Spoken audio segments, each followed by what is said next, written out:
Em nosso estudo de hoje, a lição 28 do livro Opinião Espírita e tem por título Benevolência. Traduzindo benevolência por fator de equilíbrio nas relações humanas, vale confrontar as atitudes infelizes como os obstáculos pesados que afligem o espírito na caminhada terrestre. Aprendamos a sinonímia de ordem moral do Dicionário Simples da Natureza. Crítica destrutiva, labareda sonora. Azedume, estrada barrenta. Irritação, atoleiro comprido.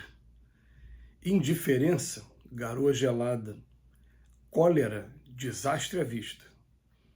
Calúnia, estocada mortal. Sarcasmo, pedrada a esmo. Injúria, espinho infecto. Queixa repetida, tiririca renitente.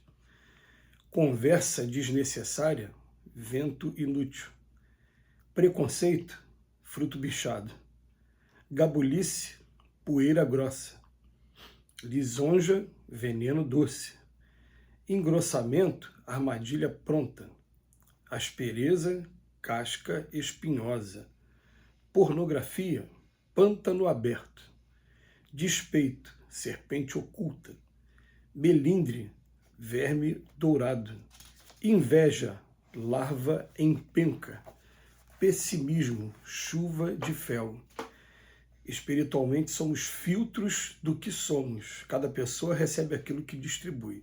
Se esperamos pela indulgência alheia, consignemos as manifestações que nos pareçam indesejáveis e, evitando-as com segurança, saberemos cultivar a benevolência no trato com o próximo para que a benevolência nos seja auxílio incessante através dos outros. Vamos lá, tem 3 frases do Evangelho. Uma é: batei e abri-se-vos-á. A outra é: buscai e achareis. A outra é: pedi e obtereis. E é interessante a gente analisar que essas 3 frases, elas podem ser utilizadas tanto para coisa boa quanto para uma coisa que não seja boa. Porque uma frase de impacto que a gente ouviu há bastante tempo, marcou até, né, quando você começa a olhar para o fundo do poço começa a olhar para você também. Quando a gente começa a olhar para o céu começa a se interessar por cada um de nós, começa a olhar para a gente também. Então é questão de a gente começar a partir de agora a fazer um trabalho profundo mesmo de autoconhecimento, porque esse é um trabalho profundo e até mesmo com laboratório, porque o Emmanuel ele tem essa capacidade de fazer essas comparações, de colocar a gente para pensar, e até as comparações que foram feitas aqui, se a gente parar para analisar uma a uma, a gente levaria muito mais do que o tempo que a gente normalmente leva nesse vídeo, mas a gente fica pensando assim, meu Deus, né? É uma crítica destrutiva, é uma labareda mesmo, sonora. Labareda, todo mundo sabe o que é labareda, aquele lança-chamas, quando você joga aquele fogo em cima de alguém, uma labareda, um fogo destruidor. Aí ele fala, azedume, pessoa que está o tempo todo, estrada barrenta, todo mundo sabe o que é estrada barrenta, aliás, pode dizer, a nossa geração sabe, né? Provavelmente a geração aí dos nossos filhos, dos nossos netos, tem mais dificuldade em lidar com esses conceitos, porque não pegaram essa coisa que a gente pegou, né? Quando, na minha infância, as ruas não tinham asfalto, né? Então a gente tinha infância de verdade, né? A gente brincava, jogava bola entre árvores, pegando fruto do pé. Então ele está falando aqui de uma vida bem campestre também, e comparando com coisas que a gente vê normalmente na vida do campo. A irritação é um atoleiro comprido, agora já atolou o carro, né? Indiferença, a garoa gelada, aquela coisa de você acordar de manhã e aquele frio, aquela neblinazinha, a garoa gelada é indiferença.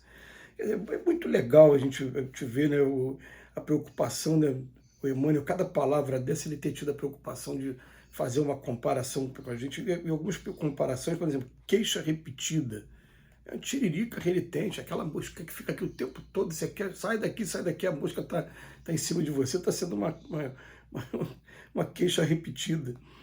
O preconceito, fruto bichado, perfeito, muito, muito interessante mesmo, muito interessante. Quando ele fala da pornografia, cabe aqui uma observação, ele fala que a pornografia é um pântano aberto.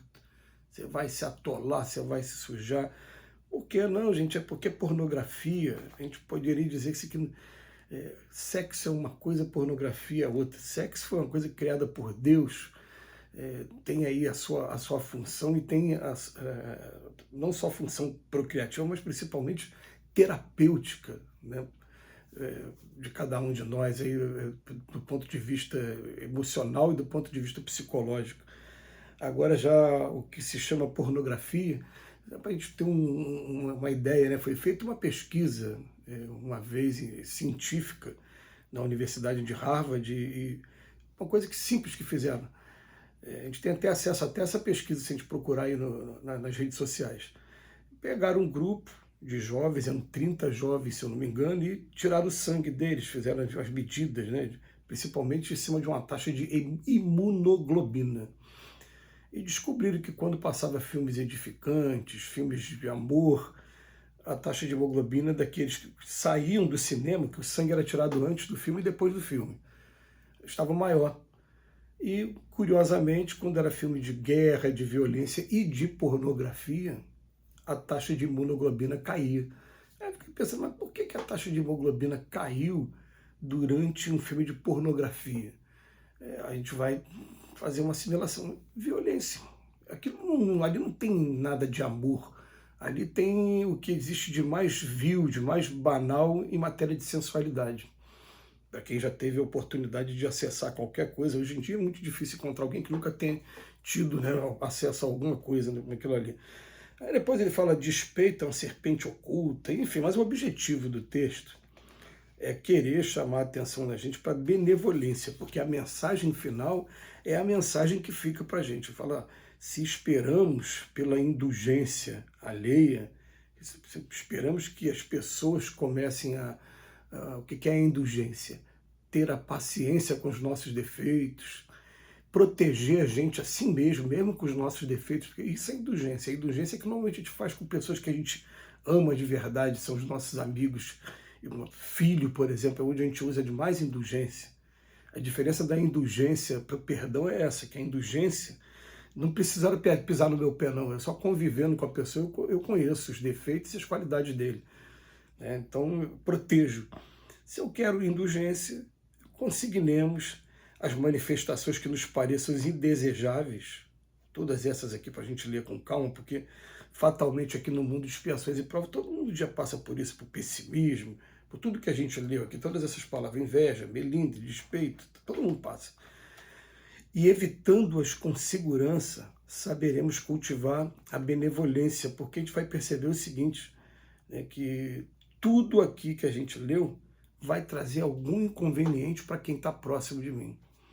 E aí eu me lembro de frases maravilhosas, por exemplo, uma frase do Charlie Chaplin que sempre emociona a gente. Eu gosto da chuva porque eu andando na chuva as pessoas não veem minhas lágrimas. E ele escreveu aquela letra para o filme Luzes da Cidade, o filme da cega, que teve a cura da sua cegueira, uma música chamada, que aqui no Brasil teve a tradução de Sorrir. O compositor Braguinha, das marchinhas do carnaval, colocou uma letra em português para a gente. Sorri, vá mentindo a tua dor, e ao notar que tu sorris, todo mundo irá supor que és feliz. Essa mensagem a música tem uma mensagem muito profunda, porque é bom só deixar passar para as pessoas o que é bom, né? E aí sim, como a gente também não é de ferro, com meus problemas eu seleciono, eu escolho um rol ali de pessoas mais próximas para poder desabafar e poder buscar uma solução para esses problemas. Mas para as pessoas demais, eu vou evitar tudo isso aqui, né? Evitar crítica, azedume, irritação, indiferença, cólera, calúnia, sarcasmo, injúria, queixa repetida, conversa desnecessária, preconceito, gabolice, lisonja, evitar isso tudo. Entendendo que, evitando isso aqui, a gente está praticando a caridade, porque a caridade, segundo entendia Jesus, vamos lembrar? Benevolência para com todos, perdão das ofensas, indulgência com as imperfeições alheias. Tudo isso aqui diz respeito à benevolência para com todos. Que Jesus nos abençoe hoje e sempre.